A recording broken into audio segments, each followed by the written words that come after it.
गांव में एक घर भी ऐसा नहीं है जिसके ऊपर समूह लोन का कर्जा नहीं है, या अगर समूह लोन का लोन नहीं भी लिया उसने तो वो कहीं ना कहीं से कर्जा लिया हुआ है। उसने क्रेडिट कार्ड का लोन लिया, किसान क्रेडिट कार्ड से लोन है उसका, या उसने कोई बिजनेस के लिए लोन लिया, या कोई काम धंधा करते थे उसके लिए लोन लिया है, वो नहीं है तो किसी साहूकार से, किसी रिश्तेदार, किसी जानकार से लिया।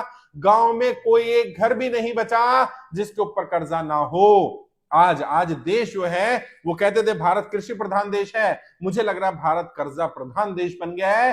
भारत का हर गांव कर्जे में है, हर व्यक्ति कर्जे में। और यही है 70 सालों में हमारे सभी पॉलिटिकल पार्टी, सभी नेताओं का किया गया विकास, कि देश की जनता को पूरी तरह कर्जे की दलदल में फंसा दिया गया। और इसके लिए सरकार की गलत नीतियां जिम्मेदार है, चाहे पुरानी सरकारें रही हो या वर्तमान सरकार रही हो। और अभी लेटेस्ट में अगर बात करें तो ज्यादातर गांव के लोगों ने बताया हमारे ऊपर कर्जा नहीं था, लेकिन जब लॉकडाउन लगाया गया उस लॉकडाउन के कारण हम कर्जे की दलदल में फंसे।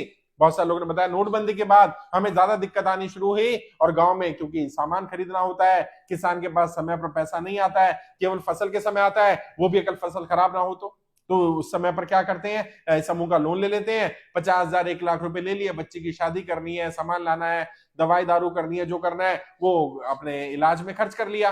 अब उसकी किस्त देना मुश्किल हो जाता है। जब तक वो किस्त भर पा रहे हैं तो भर देते हैं, लेकिन नहीं भर पाते तो क्या करते हैं, वो एक और समूह लोन ले लेते हैं। अभी एक भाई की पत्नी के नाम से ले लिया, दूसरे समूह में दूसरी भाई की पत्नी चली गई, और फिर अलग अलग कंपनियां चल रही हैं तो एक ही महिला अलग अलग ग्रुपों में चली गई। कई घरों में बताया 10-10 12-12 समूह लोन चल रहे हैं, और हर समूह लोन की किस्त अगर 1,000 रुपए की मान ले तो 12-15 हजार रुपए हर हफ्ते की किस्त है। और जी हाँ, हर सप्ताह आते हैं। देश का कोई गांव ऐसा नहीं बचा, गांव में कोई घर ऐसा नहीं बचा जहां समूह लोन ने अपने पैर ना पसार लिए हो। और हमें लगता था शायद नॉर्थ इंडिया की समस्या है, अभी हमें पता चला साउथ इंडिया में हाई रेट ऑफ इंटरेस्ट पर पैसा दिया जा रहा है। 30-30% पर पैसा दिया जा रहा है समूह लोन में, और लोगों के ऊपर पेनल्टी लगाई जा रही है, जबकि समूह लोन में पेनल्टी का कोई प्रावधान नहीं है। अगर कोई डिले हो जाता है तो लेट पेमेंट चार्जेस नहीं लगेंगे, पेनल्टी नहीं लगेगा, लेकिन पेनल्टी भी ली जा रही है, लेट पेमेंट चार्जेस भी लिए जा रहे हैं। और क्योंकि महिलाएं ज्यादा पढ़ी लिखी नहीं, अनपढ़ महिलाएं हैं जिनको लोन दिया जा रहा है, तो उनके ऊपर अनाप शनाप पेनल्टी सरचार्ज तो लगी रहे हैं, साथ ही साथ जो किस्त ली जा रही है, ली ज्यादा जा रही है और जमा कम किया जा रहा है। उनका कार्ड में 500 रुपए लिखे जा रहे हैं, 600 रुपए एक घर से इकट्ठा कर रहे हैं, एक व्यक्ति से इकट्ठा कर रहे हैं, हर हफ्ते आ रहे हैं। अच्छा, किसी की मंगलवार किस्त जा रही है, किसी की बुधवार जा रही है, किसी की शनिवार जा रही है, और यहां से पैसा लेके वहां दे दिया, वहां से वहां दे दिया।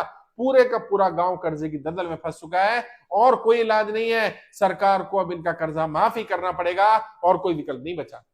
और जो लोग सरकार की गलत नीतियों के कारण कर्जे की दलदल में फंसे, चाहे नोटबंदी कारण हो, जीएसटी कारण हो, लॉकडाउन के कारण हो, या सरकार की किसी और नीति के कारण हो, सरकार ने महंगाई कंट्रोल में नहीं करी, महंगाई इतनी हो गई, लोग अपने घर के खर्चे खुद नहीं कमा कर पूरे कर पा रहे, तो लोन ले लेते हैं, समूह लोन ले लेते हैं।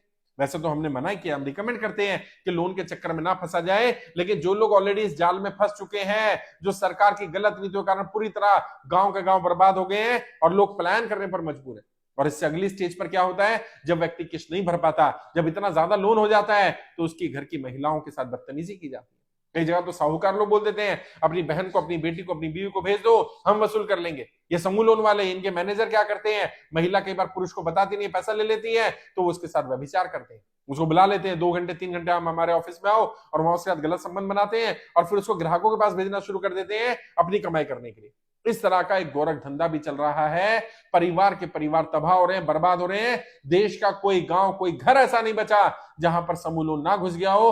हर व्यक्ति कर्जे की दलदल में है। लेकिन घबराने की जरूरत नहीं है, परेशान होने की जरूरत नहीं है। मैं आपकी लड़ाई लड़ रहा हूं, एक एक व्यक्ति का 1-1 रुपया कर्जा उतरवाएंगे, आप सबको कर्जा मुक्त करेंगे। अगर आप में से किसी ने भी समूह लोन लिया, साहूकार से लोन लिया, किसी और तरह का लोन है, बैंक का लोन है, लोन नहीं चुका पा रहे हैं, आप कर्ज मुक्त भारत अभियान में जुड़िए। गूगल में सर्च करिए कर्ज मुक्त भारत अभियान, हमारे फॉर्म का लिंक मिल जाएगा। फॉर्म भरिए, खुद भी फॉर्म भरिए, ज्यादा लोगों को फॉर्म भरवाइए। और किसी को भी आपके साथ व्यभिचार करने का, अत्याचार करने का, बदतमीजी करने का, गाली गलौज करने का अधिकार नहीं है। यदि आपने पैसा लिया तो आपने पैसा लेकर कोई अपराध नहीं कर दिया। भारत के संविधान के हिसाब से ना तो कर्जा लेना अपराध है, और यदि समय पर कर्जा नहीं चुका पा रहे, ये भी कोई अपराध नहीं है। अपने आप को अपराधी मत मानिए, कोई गलत कदम मत उठाइए।